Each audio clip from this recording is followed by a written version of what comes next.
El gusto de saludar, vamos a hacer el contacto con Daniel Urcía, presidente de FIFRA. ¿Cómo te va, Dani? Buen día, bienvenido. Hola Silvio, ¿cómo estás? Feliz primavera para vos, para toda la audiencia, así que muy buenos días. Igualmente para vos. Primero te pregunto cómo está la situación sanitaria en la industria frigorífica, por lo menos aquella vinculada con FIFRA hoy. Mirá, yo creo que venimos haciendo las cosas relativamente bien y por eso podemos hoy decir que el impacto es bastante menor de lo esperado. El trabajo que se está haciendo conjuntamente con todo el personal, porque el mérito de esta situación es de todos, de la empresa que tiene, del empresario que tiene la conducción y de todo el personal que acata con responsabilidad individual las medidas de prevención. En ese sentido, el otro día hacíamos un Zoom, tenemos empresas que recorren más de 120, 130 ciudades en los repartos de carnes y están muy expuestos y sin embargo vienen hasta ahora sin mayores novedades. Entonces eso es muy positivo, pero con un impacto económico que se siente. Yo haciendo una estimación, creo que hoy podemos hablar de que 1,50 pesos del costo de faena es derivado del costo indirecto de COVID, sea por el personal que está dispensado, sea por los mayores costos sanitarios, sea por los mayores costos logísticos, pero más o menos eso en traducido kilo de carne Sí. viene a ser el costo COVID. 1,50 se le suma al costo de faena. ¿Eso qué porcentaje representa del costo total de faena, Daniel? Y depende si vos estás pensando que en tu costo también estás incluyendo reparto, puede ser un 10%. Si Ah, no es tiene mucho. reparto, que eso puede estar impactando en 5 o 6 pesos, podemos hablar de que puede ser hasta el 20% del valor. Vos no te olvides que hoy en una dotación de 100 personas podés tener el 10% de personal dispensado y ese 10% de tu personal representa 1 millón de pesos al mes de costo salarial. Es mucho, Sobre 1 millón fuerte. de kilos te da 1 peso, para hacer un número redondo. Daniel, ¿qué es lo que estás viendo de la faena? Porque la faena hasta hace 2 meses atrás venía siendo superior mes a mes a los meses del año pasado, la comparación interanual.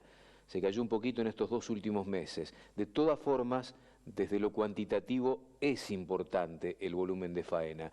¿Qué análisis hacen de esto desde el aspecto cuantitativo, básicamente? Bueno, primero yo creo que ha sido el gran paliativo. El volumen de faena ha hecho que estos mayores costos que te hago referencia hayan podido ser sobrellevados. Si no estaríamos hablando de tal vez disminución de empleos en la industria frigorífica, porque no hubiera sido posible sostener este nivel de costos. No te olvides que en paralelo también cayó sobremanera el precio del cuero, que si querés después volvemos, que inexplicable que no salga la prórroga de la posibilidad de exportar sin retenciones.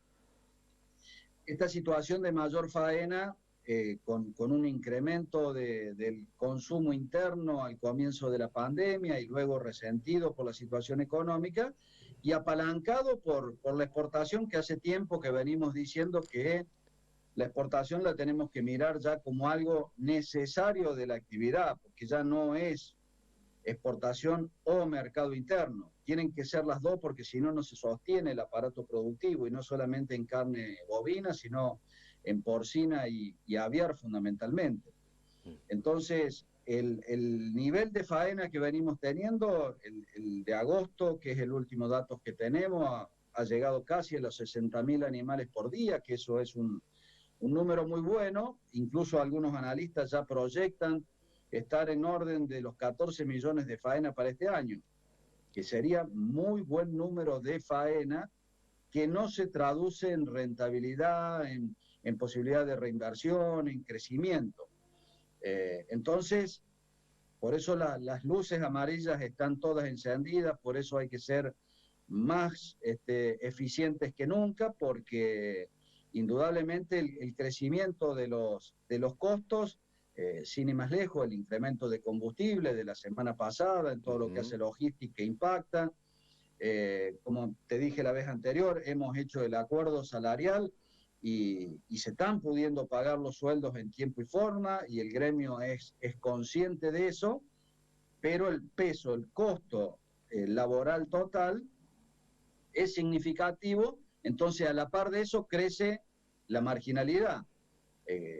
Se incorporan en algunos lugares gente sin el debido contrato de trabajo, y eso se traduce luego en competencia desleal, y eso vemos que día a día se sigue incrementando. Entonces, el futuro es bastante complicado. ¿Cómo está trabajando el Estado en ese sentido? En algún momento el Estado fue muy celoso con respecto a esta competencia desleal. Hoy, ¿cómo está la función del Estado controlando de que no ocurra esto para la industria en general? Bueno, yo la función del Estado la separaría en dos partes. Función del Estado de acompañamiento en el marco de la pandemia y especialmente SENASA, le pondría excelente. La verdad que todo lo que se ha hecho y lo que se sigue haciendo, y el compromiso y la actividad, la participación es a la par nuestra, con lo cual a nivel de certificación y de auditoría, supervisión y todo lo demás, se ha trabajado muy bien. En lo que hace a fiscalización, les agarró la pandemia. ¿Me permitís hacer una pausa breve, Dani? Me gustaría hablar del tema cueros. Lo que está esperando la industria frigorífica es que el presidente firme la prórroga para que ésta pueda exportar el cuero salado, cosa que se interrumpió el 23 de agosto, porque la ventana era por 2 meses nada más. Y me gustaría hablar de cómo está el consumo también, porque vos decís, hoy se habla de integración, consumo y exportación, no de una cosa o de la otra, pero nosotros que evaluamos a diario el estado del mercado en función de lo que sale justamente con destino a consumo interno y básicamente a las carnicerías y a los mostradores, notamos como que hay cierta dificultad por parte de aquellos que van a buscar el producto para después llevarlo a faena. ¿Me bancás un segundito? Seguimos compartiendo este momento de Mercado Visión con el doctor Daniel Urcía, presidente de FIFRA. Daniel, te pregunto primero por el consumo interno. ¿Qué es lo que ven ustedes desde la industria hacia afuera, en la calle concretamente? Bueno, primero déjame una licencia de hacer una aclaración. Cuando recién hablé de fiscalización y resalté el acompañamiento de SENASA, también quiero resaltar el acompañamiento de la Dirección de Control Comercial Agropecuario. Durante todo este tiempo no ha habido problema en cuanto a las matrículas, renovación, gestión, información de faena. Vos viste que los primeros días de cada mes tenemos todos los datos de faena. También ellos han seguido trabajando a la par nuestra, y por ahí cuando uno habla de fiscalización lo vincula con ellos, y mi sentido no tenía que ver con eso. Yo creo que fiscalización tiene que ver con una tarea conjunta de todos los organismos y un rol de lo que hace previsional, impositivo, que debiera ser mayor. Yendo al tema consumo, indudablemente lo que se está viendo son los efectos económicos en la carnicería. Cuando la gente ya empieza a comprar, dame por 200 pesos, por 300 pesos, y no compra por kilo, es un síntoma de que la situación económica empieza a ajustar, y eso se está viendo en el promedio de kilogramos vendidos por persona. Y la competencia hoy es muy intensa con las carnes sustitutas. El cerdo, que tuvo una caída de valor a nivel del capón importante en los meses de mayo y junio, llevó a que los precios que tenían las carnicerías, que se habían acercado mucho al precio de los cortes bovinos, disminuyeran. Eso hizo que aumentase el consumo. El de pollo se sostiene como es habitualmente. Entonces, en su conjunto hay una oferta de carnes abundantes. Y por otro lado, a nivel de la oferta bovina, convengamos que los encierres grandes de los corrales se habían hecho marzo, abril, que es justamente con la zafra de terneros, Y ahora vamos a empezar a ver el vaciamiento de esos corrales, con lo cual hay que estar atentos en lo que pasa en los últimos meses del año, porque también ha tenido un movimiento el precio del maíz. Vos lo habrás escuchado al presidente de la CAFA, Juan Eiras, decir que la ecuación del engorde es absolutamente deficitaria. Sí. Entonces, digamos que habría dos techos: el costo de engorde por un lado, el poder adquisitivo de la gente en el otro, en la carnicería, la abundante oferta de todas las carnes, y en ese juego de presión que vamos a ver, hay que ver en los últimos meses qué pasa. Yo creo que por la oferta vamos a ver precios estables, con una mayor competencia entre las carnes, pero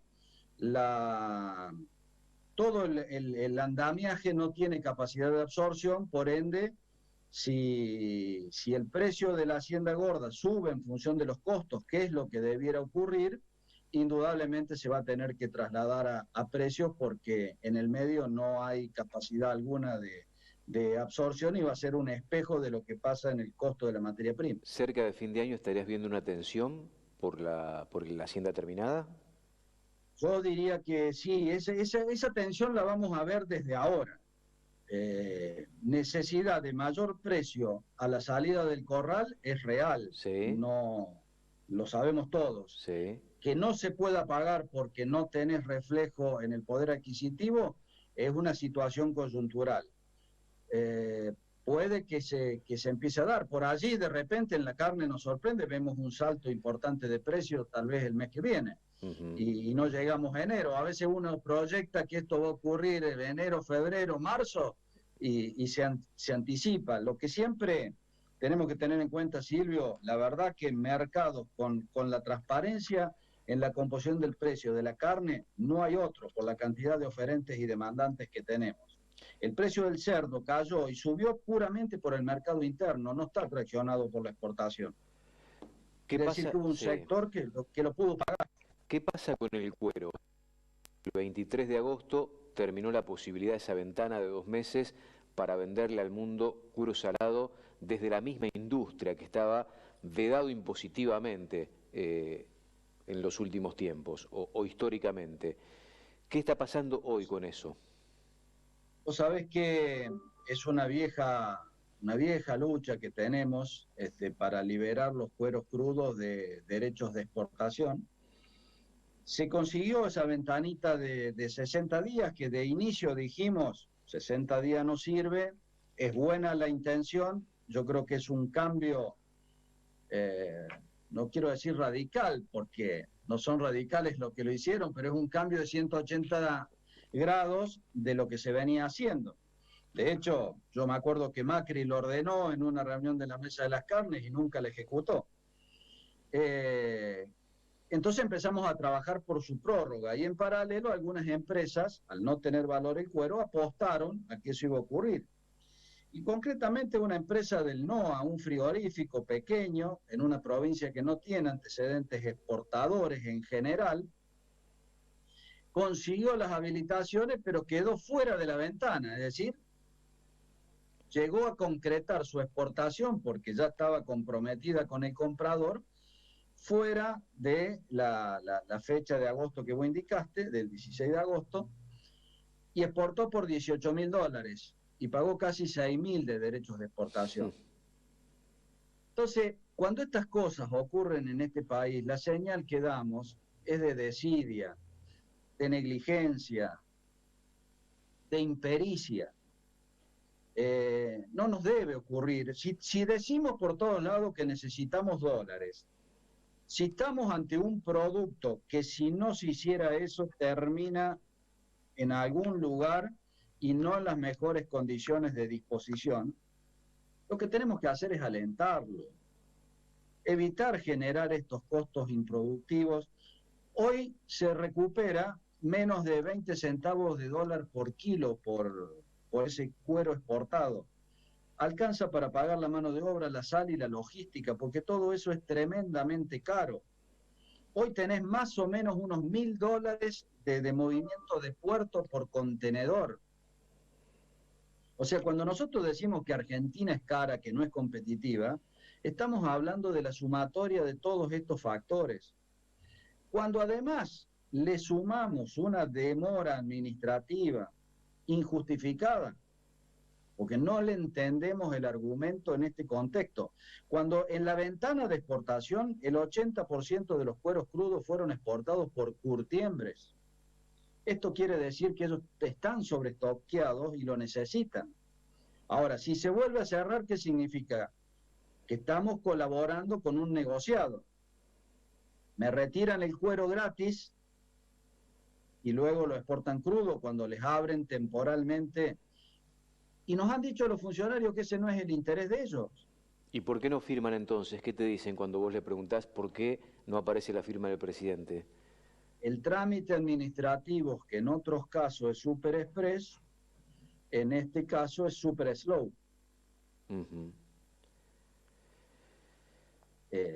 A ver, Silvio, tenemos la promesa que va a salir. Día a día revisamos el boletín oficial a primera hora para ver si está publicado. La última información habría ido a jefatura de gabinetes, pasaría por presidencia y sería publicado. Sí. Pero el daño en esta demora que se hizo está generado porque empresas como la que yo te mencioné, que son reales, pagaron el costo ese, o sea, ya la primera experiencia... Pagaron un 30% justamente por cuestiones impositivas, porque no llegaron a tiempo. Por un esquema de protección y fomento a un sector que en este contexto es inviable. Te agradezco mucho el contacto, Daniel. Seguiremos de cerca, sí, y nosotros también estaremos mirando día a día el boletín oficial a ver si tenemos alguna novedad al respecto. Un saludo grande y muchas gracias por la comunicación. Igualmente, saludos para todos.